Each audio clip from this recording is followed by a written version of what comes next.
On va poursuivre avec eh bien des exemples. J'accueille à présent Jean-François Bouillon, qui est vice-président de la Chambre d'agriculture de la Manche, Pierre-Antoine Martin, qui est directeur adjoint de la DDTM de la Manche, Philippe Surville, chef adjoint du CECLAD, le service de l'évaluation environnementale et des consultations administratives, et puis chef du bureau du paysage de l'Adréal, et puis Charlie Varin, qui est président de l'association des maires de la Manche. Je vous en prie, messieurs, bonjour. Installez-vous, prenez place, prenez un micro, vous en avez un chacun, donc voilà, vous n'êtes pas obligé de le partager. Alors, je pense que voilà, le décor a été planté, les défis sont devant nous. Charlie Varin, après ce que vous avez entendu, mais surtout dans vos différentes missions et fonctions, j'ai envie de vous entendre sur votre regard sur le photovoltaïque sur le territoire. C'est quoi votre position en tant que président des maires de la Manche? Comment vous voyez, vous, cette arrivée du photovoltaïque? Alors bonjour à toutes et à tous, je vais corroborer les propos de Monsieur le Préfet, c'est-à-dire il ne faut pas d'emballement sur ces questions, il faut y aller pas à pas et bien sécuriser les projets. Ça a été rappelé, alors les sécuriser sur le volet urbanisme, intégration paysagère, sur le modèle économique et sur la finalité. Est-ce que c'est de la revente d'électricité? Est-ce que c'est de l'autoconsommation? Est-ce que c'est de l'autoconsommation collective? Parce qu'il y a des collectivités qui se lancent aussi dans ce principe qui est intéressant parce que ça permet aussi de mobiliser la population sur ces questions. Donc voilà, je suis très réservé moi sur ce qui avait été fait de recenser dans toutes les communes, pardon Monsieur Martin, mais dans la catastrophe un peu, enfin dans l'urgence, il fallait que toutes les communes remontent les zones d'accélération des énergies renouvelables. Bon, on s'était prêté à l'exercice, depuis ça a fait un peu pchit puisqu'on n'a pas trop de nouvelles et c'est surtout que ça se télescopait avec la construction de nos PLUI. Or, c'est quand même déterminant, c'est-à-dire dans votre PLUI, vous avez beau recenser tout ce que vous voulez en zone d'accélération d'énergie renouvelable, si votre PLUI interdit l'éolien, interdit le photovoltaïque ou je ne sais quoi, ou le limite, forcément il va y avoir un problème en bout de course. Donc voilà, pas à pas. Et ensuite, moi je suis maire d'une commune qui s'appelle Percy en Normandie. Il y a une commune déléguée dans cette commune nouvelle qui s'appelle Le Cheufresne, qui a été un peu pionnière à l'époque sur l'installation de panneaux photovoltaïques sur le toit de l'église et sur le toit de la salle des fêtes. Donc ils ont vraiment essuyé les plâtres parce qu'à l'époque on n'en parlait pas beaucoup et le maire de l'époque était très engagé sur ces questions. Et du coup, voilà, il faut faire attention sur le modèle économique, Monsieur le Préfet l'a rappelé, parce qu'à l'époque, on était au balbutiement du photovoltaïque et on nous avait, enfin, à l'époque, on avait dit aux élus que c'était une entreprise allemande. En fin de compte, c'était bien une entreprise allemande, mais qui importait ça de Chine. Donc voilà, la facture était bien d'une entreprise allemande, mais enfin, quand on a creusé le sujet, et pourquoi on a creusé le sujet? Parce qu'il y a eu une panne sur des connecteurs. Et il a fallu assurer la maintenance. Et là, on a mis 3 ans avec les assurances pour retrouver les pièces et pour remettre tout ça en état de marche. Donc aujourd'hui, le budget communal abonde d'à peu près 12 000 à 20 000 euros par an. Cet investissement, alors on n'a pas tout démonté, ça fonctionne aujourd'hui, mais à cause de cet incident, alors c'était il y a plus de 10 ans maintenant, hein, donc c'était vraiment au tout début. Et le budget communal, comme l'a rappelé Monsieur le Préfet, c'est lui qui abonde quand la production, alors on prie pour qu'il y ait beaucoup de soleil, puisque ça va nous faire 12 000 euros, mais quand on a un été ou une saison estivale un peu moins ensoleillée, du coup on a des subventions d'équilibre. Donc prudence sur le modèle. Et ensuite, puisque vous m'interrogez sur le photovoltaïque dans son ensemble, je regarde le représentant de la Chambre d'agriculture. En tant que maire, on est très réservé sur l'agro-photovoltaïsme parce que, là encore, dans nos documents d'urbanisme, on y travaille. On a déjà un chantier énorme sur nos bâtiments publics, sur les bâtiments des zones d'activité, enfin sur tout ce qui a été rappelé par les interlocuteurs précédents. Donc, comme on est une région très agricole, alors il y a des territoires en déprise agricole. Ça peut être une solution alternative sur certains territoires, mais globalement, dans la Manche, voilà, travaillons déjà les bâtiments et puis après on se posera la question sur le reste. C'est d'ailleurs l'objet de la journée. On n'a pas mis l'agro-photovoltaïsme au programme parce qu'effectivement, ça mériterait une journée complète et on se concentre, comme vous l'avez rappelé, sur les bâtiments. Pierre-Antoine Martin, alors pour la DDTM, voilà, vous portez les politiques publiques dont le développement des énergies renouvelables. Alors c'est quoi votre regard, on a entendu le préfet, sur ce développement du photovoltaïsme? Alors bonjour à tous, je précise que mon prénom c'est Pierre Arnaud, pas pardon, Pierre-Antoine. Pierre Arnaud, voilà. excusez-moi Pierre. Alors, quand on parle de photovoltaïsme, ça recouvre plusieurs types de projets. Dans le département, on voit qu'on peut parler de trackers photovoltaïques, on peut parler d'ombrières photovoltaïques, on peut parler de bâtiments avec toiture photovoltaïque, d'agrivoltaïsme, et même de photovoltaïque au sol avec des centrales qu'on peut voir. Alors pas dans le département, mais en traversant la France, on voit qu'il y a certains projets de plusieurs dizaines d'hectares de panneaux photovoltaïques directement posés au sol. Donc en fait, le photovoltaïsme, ça recouvre une diversité de projets. Dans le département, ce qu'on constate, c'est que les principaux projets qui se développent, ce sont des bâtiments agricoles avec toiture photovoltaïque. Pourquoi ? Parce que les entreprises énergéticiennes ont développé un modèle économique rentable qui leur permet effectivement de proposer à des agriculteurs un bâtiment, je dirais, clé en main, un bâtiment agricole clé en main avec toiture photovoltaïque. Ce sont toujours le même type de bâtiment, hein. Ils font à peu près tous la même superficie, quelle que soit l'entreprise énergéticienne, hein. Donc on est entre 1500 et 1600 mètres carrés, avec donc les terrassements qui sont à la charge de l'agriculteur, les bardages qui sont à la charge de l'agriculteur, mais sinon tout le reste du bâtiment est mis à disposition gratuite de l'agriculteur. Donc on voit bien l'intérêt qu'il y a à une exploitation agricole de ce type de bâtiment. Donc c'est la principale source aujourd'hui de développement du photovoltaïsme. On voit émerger quelques projets agrivoltaïques. Alors je sais bien que c'est pas le sujet de la journée, mais j'en parle quand même un petit peu. Donc c'est les services de l'État, c'est la DDTM qui instruit les projets agrivoltaïques. Et aujourd'hui, on a quelques projets qui se développent dans le département. Je pense que c'est un sujet qui va monter fortement en puissance dans les prochaines années. Et je pense ça vaudra le coup effectivement d'organiser un séminaire dédié sur ce sujet. Vous serez invité pour cette journée faire avec l'agrivoltaïsme. Voilà, donc en fait le photovoltaïsme, ça recouvre vraiment une diversité de projets. Et aujourd'hui, il se développe principalement sur les secteurs agricoles. Alors l'État, il est là aussi pour orienter le développement du photovoltaïque, mais comme vous l'avez dit, Monsieur le Président, sur les secteurs qui sont déjà dits anthropisés, parking, toiture de bâtiments déjà existants. Et on voit que dans le département, il y a un gros potentiel, hein. On a des parkings qui ont certaines superficies, les parkings de supermarchés, les parkings dans les zones agricoles, les parkings dans les grandes entreprises, enfin pas dans les zones d'activité, les parkings de grandes entreprises du département, où effectivement il y a du potentiel pour les couvrir et avec des panneaux photovoltaïques. Et moi, je voulais, je ne sais pas si dans la salle, il y a des représentants des entreprises ou alors des professionnels de l'agroalimentaire, vraiment incités pour travailler avec eux sur le développement effectivement de panneaux photovoltaïques sur leur toiture ou leur parking. Ouais, l'appel est lancé. Philippe Surville, j'aimerais profiter alors de votre double casquette. Je dis, vous êtes chef adjoint du CECLAD, c'est le service de l'évaluation environnementale et des consultations administratives, et puis chef du bureau paysage pour l'Adréal. Donc à la fois le développement d'énergie renouvelable et puis à la fois l'insertion paysagère. C'est quoi votre regard ? Alors le regard de l'Adréal, effectivement, on a une double casquette, puisqu'on est chargé de la mise en œuvre de la PPE, donc la programmation pluriannuelle de l'énergie. Donc pour nous, c'est un objectif, effectivement, c'est une obligation, hein, de pouvoir développer les énergies renouvelables et en particulier le photovoltaïque. Et puis, oui, on a une deuxième casquette, puisqu'on est en charge de la protection des sites et des paysages. Et comme on est dans un territoire que vous connaissez très bien et qui est largement couvert par un site classé, l'objectif aussi, c'est de rendre compatible les installations photovoltaïques sur ce territoire avec la préservation du paysage. Donc ça, c'est notre ADN, on va dire. Et donc du coup, pour reboucler un petit peu avec ce que disait Monsieur le Préfet tout à l'heure, je pense qu'une des conditions fondamentales de la réussite de ces projets sur ce territoire, c'est de prendre les projets le plus possible en amont. Voilà, et de s'entourer dès le départ de conseils. Alors vous avez le CAE, hein, qui est à la disposition des communes et des particuliers. Et puis quand on est en site classé, ce qu'il faut, c'est très très vite prendre contact avec l'inspectrice des sites qui est présente là. Clémentine est ici, donc là vous pouvez déjà l'identifier.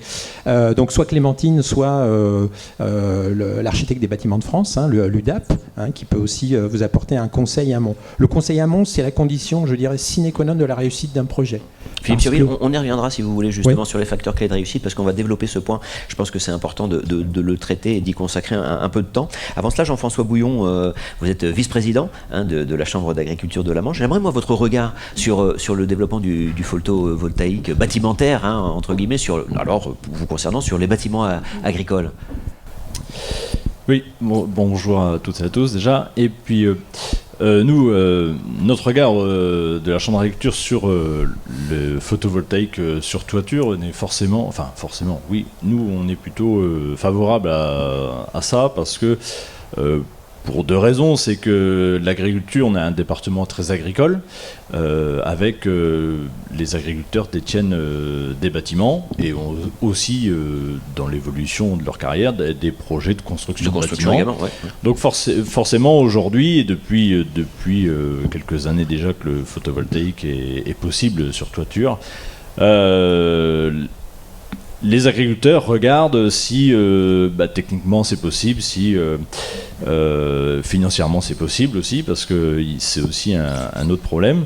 Et on a aussi le fait qu'on est dans le département de la Manche, on va dire que la production principale c'est le lait, c'est l'élevage. Et ce qui met un petit peu un frein, c'est le fait que sous les bâtiments où il y a de l'élevage, des fois les agriculteurs sont un petit peu réticents, et c'est normal parce que mélanger de l'électricité et des animaux, les animaux sont sensibles à l'électricité. Donc c'est des fois quelque chose où on se méfie beaucoup, mais par contre sur des bâtiments de stockage de fourrage, de stockage de matériel, ça c'est quelque chose où nous on invite les agriculteurs justement à se pencher sur ce projet et regarder si techniquement c'est possible, parce que comme vous dites, c'est dans l'air du temps. Le photovoltaïque, c'est dans l'air du temps. Et puis, si l'agriculteur peut mener le projet dans sa globalité, c'est d'autant plus intéressant s'il peut capter un petit peu de valeur ajoutée. En plus, parce oui, que bien sûr. forcément, c'est toujours intéressant pour l'agriculteur, pour l'agriculture. Voilà, nous, on aura un exemple justement, parce que Baptiste Guillard et puis son papa est là également, sur le développement d'un bâtiment et sa construction d'ailleurs, sur exactement les points que vous évoquez. Ce sera la table ronde prochaine. Charlie Varin, j'aimerais revenir avec vous sur cette question de l'insertion paysagère. Comment on y travaille? On entendait aussi le risque de certaines entreprises énergéticiennes qui se présentent avec un projet clé en main, et alors voilà, on le plaque ici puis on le plaque ailleurs, et c'est la même chose. Ça, c'est un point de vigilance important pour vous? Oui, c'est un point très important. J'ai envie de dire, tout ce qui est agricole, on a des exemples sur les bâtiments agricoles où l'intégration paysagère est plutôt bien faite. En plus, les techniques évoluent, donc les panneaux sont de moins en moins épais, ce qui permet d'avoir, surtout dans la Manche où on a beaucoup de toitures en ardoise, de loin, ça s'intègre bien. Ensuite, il faut qu'on soit vigilants, nous les élus, sur deux choses. Donc, c'est les bâtiments de patrimoine. Je prenais l'exemple une fois, quand c'est en ardoise, qu'on y intègre du panneau solaire, ça va pas être choquant. Quand on est sur une couverture en tuiles rouge ou orange, ça va déjà déguiser un peu les choses. Donc même si le bâtiment n'est pas répertorié en tant que tel. Donc en gros, il faut qu'on soit très vigilants, nous les élus, à ne pas faire des choses moches, parce que on a eu déjà des entrées de ville sur lesquelles on travaille aujourd'hui dans nos documents d'urbanisme pour essayer de rendre ça un peu moins laid, pour reprendre un terme plus poli. Mais le sujet, c'est ça. Enfin, moi, j'ai l'exemple en tête et je ne citerai pas d'ombrières, etc., qui dénaturent. Alors, pas dans la baie du Mont-Saint-Michel, parce que justement, il y a aussi des règles qui permettent de cadrer un peu tout ça, mais ailleurs, il ne faut pas qu'on fasse des choses qui déguisent un peu le paysage. Ça, c'est le premier sujet, donc le CAUE est là, et puis les services de l'État. Et le deuxième, vous l'avez rappelé, c'est le démarchage des entreprises spécialisées. Depuis qu'il y a eu le répertoire des zones d'accélération énergétique, on a été sollicité en tant que maire par des grands groupes. Je me suis amusé pour un groupe à aller chercher où étaient les capitaux. Ils étaient à Abu Dhabi. Je n'ai rien contre Abu Dhabi, mais je préfère quand même travailler localement, parce qu'ils sont sur un modèle justement qui vont calquer partout Et voilà, peut-être qu'on peut travailler localement avec aussi des structures de proximité associatives. Il y a des exemples sur le Coutançais avec des collectifs qui se sont montés pour du photovoltaïque partagé. Il y a le SDEM qui accompagne les collectivités au quotidien. Donc en gros, j'ai envie de dire CAE sur la partie insertion, SDEM sur la partie technique. Syndicat départemental de l'énergie de la Manche. Et de la Manche, pardon. Parce qu'on n'est pas nous des spécialistes. Nos techniciens dans nos petites communes ont beaucoup de compétences, mais ne sont pas non plus des spécialistes de ces questions. Donc il faut vraiment travailler le sujet sur l'insertion paysagère et le côté technique avec le modèle économique derrière, parce que vigilance, quand ça tombe en panne et que les pièces... Parce qu'il y a tellement d'évolutions et de zigzags dans ce domaine-là. On a vu du coup, si l'entreprise fait faillite, qui assure la maintenance derrière? Les assurances, on en a parlé, mais pour les communes, c'est difficile de s'assurer aujourd'hui. Quand vous avez en plus des installations photovoltaïques qui fonctionnent plus ou moins bien, ça peut ajouter des difficultés aux difficultés. Donc voilà, moi la vigilance. CAE, SDEM pour la proximité, même pour faire analyser un projet, parce que le SDEM est aussi dans le conseil, et vous dire si ça tient la route ou s'il y a des risques. Se faire accompagner. Pierre Arnaud Martin, intégration du photovoltaïque dans le paysage. Alors, il y a des enjeux particuliers, on l'évoquait avec Charlie Varin, des enjeux particuliers liés au département littoral, du patrimoine, des marais, des polders, du bocage. Ça aussi, ce sont des points de vigilance que vous avez à l'esprit et également d'un point de vue réglementaire. Oui, effectivement, la qualité des paysages dans le département, que ce soit le bocage ou les paysages littoraux, font qu'on doit avoir une vigilance particulière sur les projets photovoltaïques. Alors on a un certain nombre d'outils qui sont mis en place. Le préfet parlait de la CDPNAF, la commission départementale que certains connaissent bien, de préservation des espaces naturels, agricoles et forestiers, qui est très vigilant sur les projets. Alors, la plupart du temps, c'est des projets de bâtiments agricoles photovoltaïques. Pour vous donner un ordre de grandeur, l'année dernière, en 2024, donc c'était 120 projets de bâtiments agricoles photovoltaïques qui sont passés devant cette commission. Et cette commission, elle est composée d'élus, elle est composée de représentants de la profession agricole, d'associations environnementales et des services de l'État. Et donc, collégialement, on se prononce sur la qualité des projets au regard de la consommation des espaces, et on s'assure que ces projets, déjà, ils répondent à un besoin agricole. Parce que l'un des risques principaux sur ce type de projet, c'est qu'en fait, ça soit un projet d'abord énergéticien, et que ça ne soit pas un projet agricole. Et quand on a un porteur de projet, une entreprise énergéticienne, qui vient présenter son projet devant cette commission, sans l'agriculteur, on se dit, c'est d'abord un projet... Oui, parce que ça, c'est déjà arrivé. Vous avez déjà vu des entreprises énergéticiennes qui se sont présentées sans le porteur de projet. Alors c'est déjà arrivé, alors maintenant elles ont compris, elles viennent avec l'agriculteur, mais oui, effectivement, oui, c'est déjà arrivé. Et nous, notre rôle, le rôle de cette commission, c'est vraiment de s'assurer que le bâtiment répond à un besoin agricole. Parce qu'on peut constater en traversant le département que certains bâtiments agricoles photovoltaïques ont été construits et il n'y a rien dessous. Donc ce sont des projets alibi qui aujourd'hui, donc ça veut dire qu'il n'y avait pas de besoin agricole qui était avéré. Et donc, ils produisent de l'électricité, très bien, mais en tout cas, ils participent au mitage oui. On précise, Pierre Arnaud Martin, que ça, c'était avant. C'était quand vous étiez dans un autre département, dans un autre... même le sud de la France, on va dire, c'était très loin de chez nous. Oui, alors, les projets agricoles à Libye, je les connais bien, puisque je viens des Pyrénées-Orientales. Alors là-bas, c'était beaucoup des serres agricoles photovoltaïques. C'est pas des projets à Albi, c'est à Libye. À Libye, oui, c'est ça. Et donc, effectivement, de nombreux projets qui, sous prétexte de l'expérimentation, en fait, se développaient. L'expérimentation, savoir qu'est-ce qu'on peut faire pousser dans les serres, etc. Et au final, au bout d'un an, on voyait qu'il n'y avait plus aucune activité agricole. Au-delà de la CDPNAF, il y a aussi d'autres outils qu'on est en train de mettre en place. Alors, il y a au sein de la DDTM, on a un architecte et un paysagiste conseil de Pierre Gadouin, qui est là, qui interviendra tout à l'heure, qui est là aussi pour accompagner les porteurs de projets. Et on travaille, alors on a mis en place un groupe de travail avec l'association des maires de la Manche, avec la Chambre d'agriculture, justement pour définir une charte, c'est-à-dire des règles communes qui permettront de rendre acceptables les projets agrivoltaïques, bâtiments agricoles photovoltaïques. On a dédié une table ronde cet après-midi sur ce groupe de travail. On découvrira cette charte, les engagements, les facteurs clés de réussite, les points négatifs. Effectivement, merci de le rappeler. Le CAUE participe d'ailleurs à ce groupe de travail, bien entendu. Bien sûr. Philippe Surville, lorsqu'on parle, alors on parlera tout à l'heure de facteurs clés de réussite, c'est-à-dire être très en amont du projet. Avant cela, peut-être le sujet de la localisation. Ça aussi, c'est un sujet important. Où ? La question du où. La question du où, alors, je dirais que d'une part, elle dépend d'abord du porteur de projet. C'est lui qui décide de la localisation. Pour ce qui nous concerne, nous de Réal, effectivement, c'est l'instruction de ces dossiers en site classé. Voilà, donc qui font l'objet effectivement aussi d'une instruction un peu particulière, parce qu'on a parlé de la CDPNAF, mais au titre de l'insertion paysagère, on passe en CDNPS, en commission départementale de la nature, des sites et des paysages, où on reçoit les porteurs de projets et aussi et on examine l'insertion paysagère. C'est vraiment le but de cette commission. Et comme disait Monsieur le Préfet tout à l'heure, ça arrive de temps en temps, c'est rare, mais il y a des fois des avis contradictoires. Donc du coup, il y a des arbitrages à mener, mais en règle générale, je veux dire, quand l'instruction est bien menée dès l'amont, il y a peu de déchets, on va dire, à l'arrivée.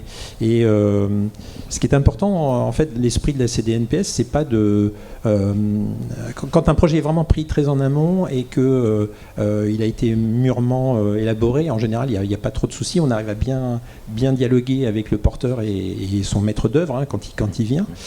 Ça nous est arrivé quelquefois d'avoir des projets dont on sentait qu'ils n'étaient pas à maturité, qu'ils étaient un petit peu, qu'il fallait les revoir, et dans ce cas-là, effectivement, on ajourne et soit on conseille aux porteurs de projet de revenir avec un conseil soit du CAUE, soit un autre conseil d'un professionnel pour affiner ce projet et pouvoir le faire passer. Ouais. Donc il n'y a pas, je dirais, en cycle classé, on peut presque tout faire, à condition qu'on fasse quelque chose de qualité. Et évidemment, la qualité, ça a un petit peu un coût. Et effectivement, il faut se faire conseiller en amont, mais ça peut être un conseil gratuit. Et puis après, si on prend un bon maître d'œuvre, ça se passe très bien. Ouais. Et puis après, effectivement, il y a les dispositifs un peu constructifs.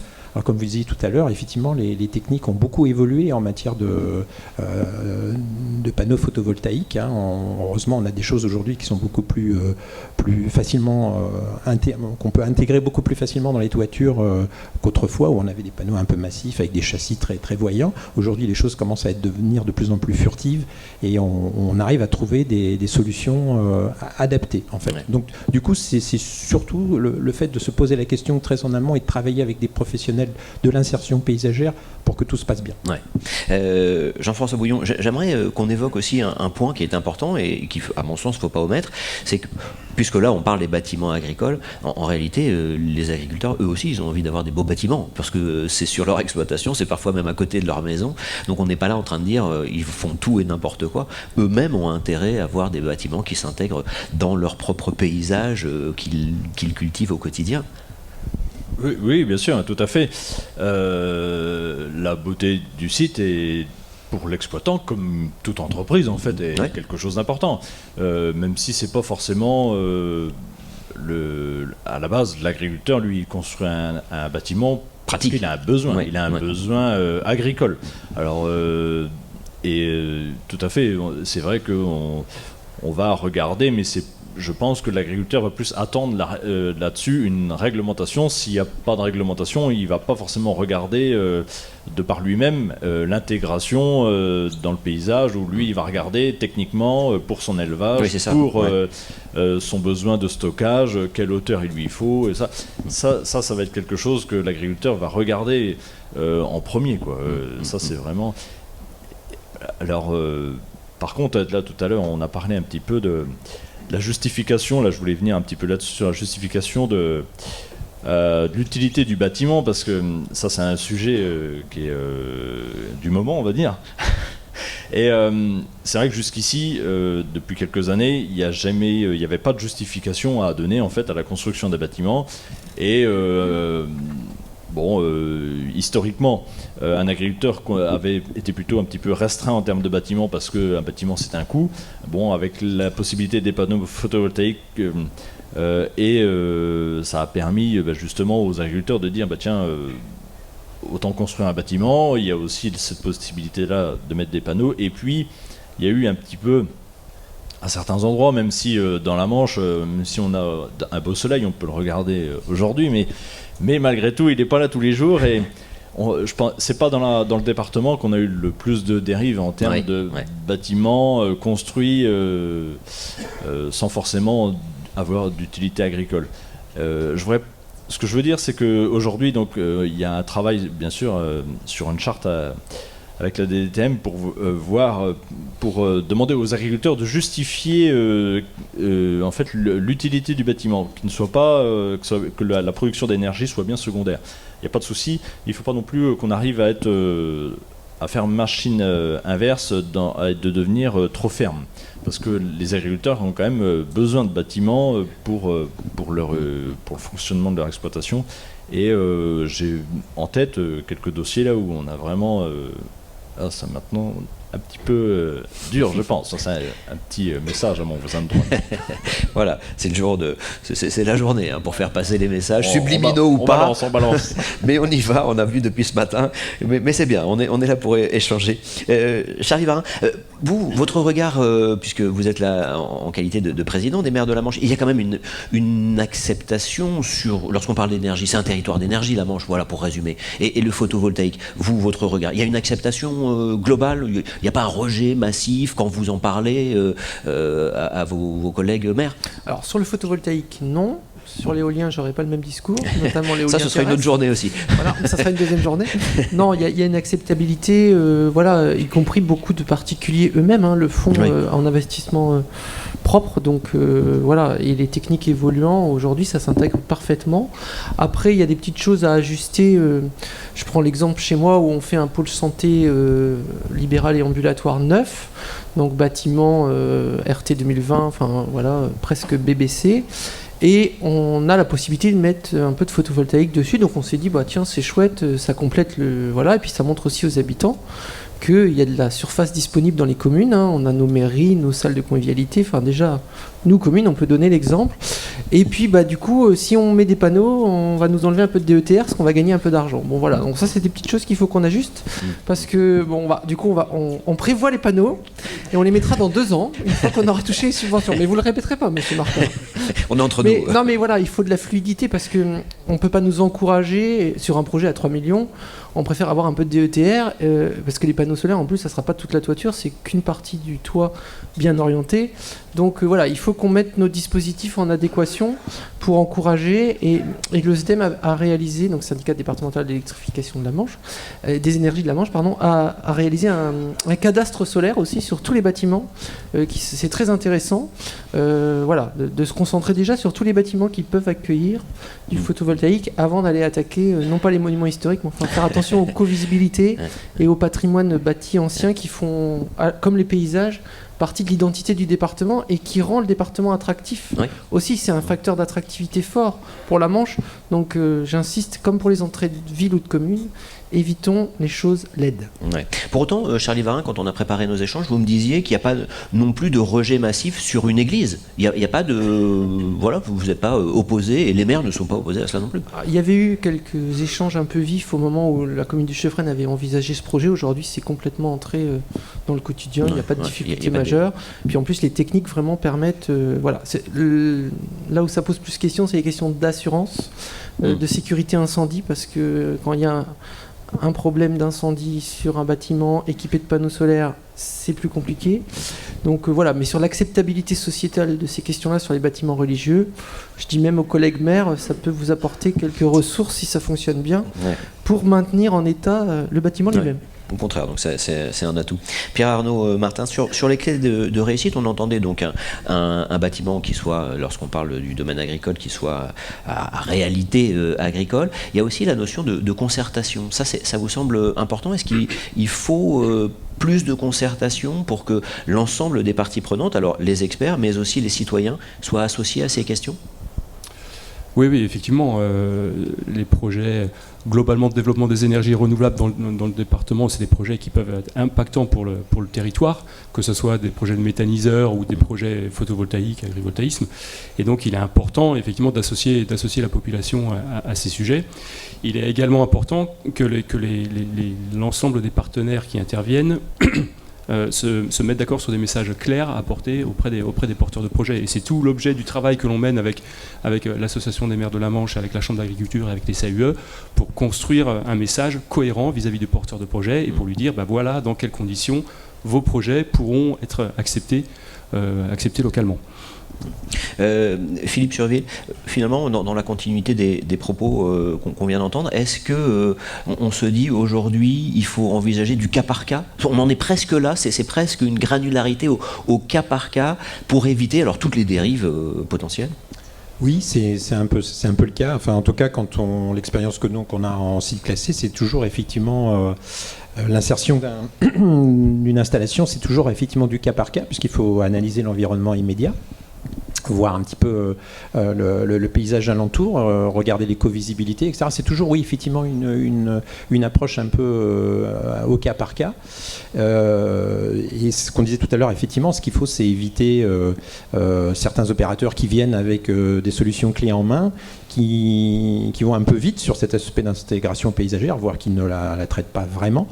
Et du coup, on se retrouve effectivement là avec un décalé entre ce qu'est le territoire et le lieu d'implantation de l'installation et ce projet un peu clé en main qui, effectivement, peut être séduisant d'un point de vue économique et qui peut soulager effectivement l'agriculteur de tout un tas de soucis en termes de gestion et de construction de ce bâtiment sur le long terme. Mais effectivement, comme on disait tout à l'heure, même si on est un territoire de l'énergie dans la Manche, on est aussi un territoire de beauté. Et donc c'est ça qu'il faut préserver absolument. Ouais, c'est l'équilibre que j'évoquais effectivement en introduction. Jean-François Bouillon, vous encouragez le développement des panneaux. Vous vous dites ça, c'est des pistes importantes à la fois dans cette transition environnementale qui est devant nous, mais aussi c'est un complément. Ça peut être un complément de revenus. Vous poussez dans ce sens-là ou vous dites faites comme vous voulez? Alors, nous, oui, on pousse le développement de ce type d'énergie. Je dirais même que on pousse tout autant sur la méthanisation, oui, sur l'agrivoltaïsme, même si c'est pas le sujet du jour. Je vois qu'on a envie d'en parler. On a envie d'en parler parce que c'est on en a fait exprès pour voir voilà l'intérêt et ça c'est une piste, mais c'est un petit peu plus polémique, donc c'est quelque chose qui se prépare. Mais je vous laisse poursuivre, pardon. Tout à fait. Non, mais sur le sujet du photovoltaïque en toiture, nous bien sûr on pousse là-dessus. Parce que c'est une source de revenus supplémentaires pour l'agriculteur. L'agriculteur a de fait besoin de bâtiments, donc c'est quelque chose qui convient bien en fait. Alors après restent toutes les règles de sécurité. Est-ce que c'est compatible avec les animaux, avec la production ou avec le stockage que l'on veut mettre dessous? Tout est à analyser, mais sur ce qui vient d'être dit là, où ça a été dit aussi plusieurs fois sur le fait que les énergéticiens ont tendance à proposer des projets clés en main et presque l'agriculteur il sait même pas trop. Il on lui exclut dit, tiens, du jeu, regarde dans le bas à droite, il y a un gros chiffre, où il y a un chiffre, c'est bien, hop, signé en bas, merci, au revoir. Non, il faut que l'agriculteur reste maître de son projet. L'agriculteur, c'est un chef d'entreprise, il doit rester maître de son projet. Enfin, nous, c'est ce qu'on souhaite. Mais comment on fait pour rester maître de son projet? Parce que quand on est agriculteur, c'est pas simple. On a déjà toutes ses compétences à développer, tout son travail quotidien. On n'est pas expert ni en photovoltaïque, ni en insertion paysagère, quoique un peu quand même, et ni en architecture. Comment on les accompagne? Tout à fait, il faut faire appel au service de la Chambre d'agriculture. Merci pour... Non, mais si vous voulez, la Chambre d'agriculture ou des organismes agricoles sont là aussi pour aider l'agriculteur dans ses choix. Parce que c'est important de dire que l'agriculteur, s'il est producteur de légumes, producteur de lait, il a ses compétences dans son domaine, mais il n'est pas énergéticien. C'est ça. Donc il a besoin d'être accompagné pour bien appréhender ce projet, parce que dans un projet photovoltaïque, il n'y a pas que le chiffre en bas à droite qui compte. Ouais. Il y a aussi tous les risques que ça peut comporter. Et puis, ça a été dit aussi tout à l'heure, c'est bien analyser le projet en amont, discuter avec son assureur. Est-ce que dans ce type de projet, est-ce que vous me suivez ? Parce que on a besoin d'être assuré en cas de sinistre. Et ça, il faut bien venir en amont prévenir son assurance, parce qu'il y a des panneaux qui ne sont pas assurables, il y a des incompatibilités entre le stockage, admettons, d'engrais et puis les panneaux, les fourrages, le matériel, enfin voilà, il faut quand même, c'est aussi quelque chose de très important. Mais nous, globalement, oui, nous on pousse là-dessus. Et je voudrais redire un petit mot sur l'agrivoltaïsme, parce décidément. Décidément, mais ça fait polémique. Je vais juste en dire deux mots, c'est que nous on pousse, mais on a aussi souhaité mettre une doctrine en place qui va être bientôt validée apparemment par le président de région et par le préfet de région, parce que comme toute chose, il faut qu'il y ait un cadre. Hein, on reproche des fois que chez nous en France on a trop de cadres, mais ça fait partie des productions qui ont besoin d'un cadre, parce que il y a des gens qui ont un engouement, pas forcément l'agriculture ni l'agriculteur, mais qui ont un engouement pour l'énergie verte, on ne sait pas pourquoi, mais donc il faut mettre un cadre. Et dans l'agrivoltaïsme, c'est d'autant plus vrai parce que les projets agrivoltaïsme ne seront pas détenus par les agriculteurs. Ouais, c'est des montants importants, même si ça peut être compatible avec l'agriculture, parce que l'élevage est possible dessous. Et nous, sous ces conditions, on est d'accord pour l'agrivoltaïsme. Jean-François Bouillon, promis, on vous invitera s'il y a une journée agrivoltaïsme. Charlie Varin, je crois que vous vouliez réagir. Alors non pas cette partie-là, mais la première partie. Sur la partie agricole, ça a été rappelé, il y a la nécessité et le besoin de bâtiments agricoles mis aux normes. Il y a les besoins et puis il y a la mise aux normes. L'agriculture est un secteur où les normes, on en entend parler régulièrement, et ce qui pousse les exploitants agricoles à faire du bâtiment agricole neuf, c'est la mise aux normes principalement et le besoin. Et là, ça télescope un autre sujet, j'ai fait une petite digression, sur l'artificialisation des sols, parce que le bâtiment neuf, il a du sens s'il y a des panneaux solaires dessus, et s'il y a une unité de méthanisation, tout ça a beaucoup de sens.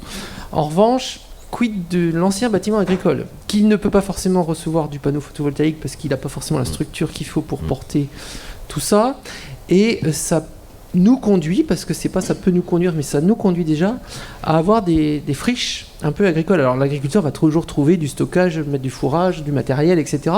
Mais sur les 10 dernières années, sur le SCOT du Sud-Manche, donc Granville, Terre et Mer, Mont-Saint-Michel-Normandie et Vidieu-Intercom, la construction de bâtiments agricoles est plus importante que toute la construction de lotissements et de zones d'activité.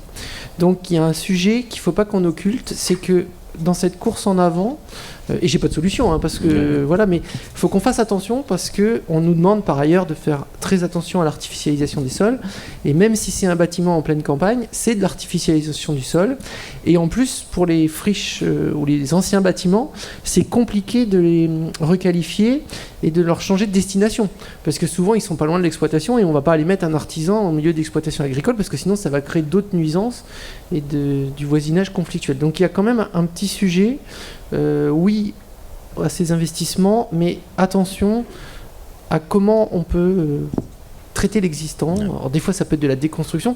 Quand c'est une grange en pierre, etc., historique, ça va, ça s'intègre bien dans le paysage. Quand c'est une stabulation des années 80,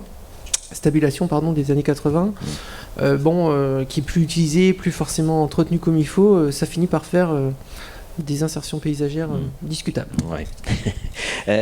Pierre-Arnaud Martin et Philippe Surville, la même question pour tous les deux. On a entendu qu'il fallait donc s'y prendre très en amont, être vigilant, s'entourer d'experts. Pierre-Arnaud Martin, comment on fait pour vous solliciter concrètement? J'ai un projet, je suis très en amont, voilà, je fais comment? Alors, la DDTM a des antennes territoriales dans le sud, basées à Avranches, à Coutances et puis à Cherbourg. Donc, ce sont les points d'entrée des projets, de tous les projets qui sont sur le territoire.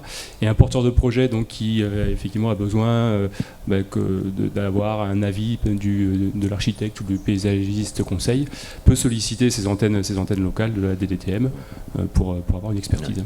Philippe Surville, comment comme je disais tout à l'heure, je pense que le premier contact, c'est l'inspectrice des sites, pour tous les sites classés de la Manche, d'ailleurs, pas simplement sur la baie du Mont-Saint-Michel. Donc il faut simplement un courriel ou un petit coup de fil, déjà. Je pense que dès l'amont du projet, c'est bien.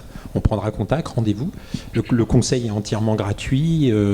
On se déplace, on vient sur place pour regarder, effectivement, avec le porteur de projet, ses envies, son projet, etc. Et on peut déjà commencer à donner du conseil et en renvoyer vers, s'il y a besoin de travailler un peu plus finement la partie architecturale.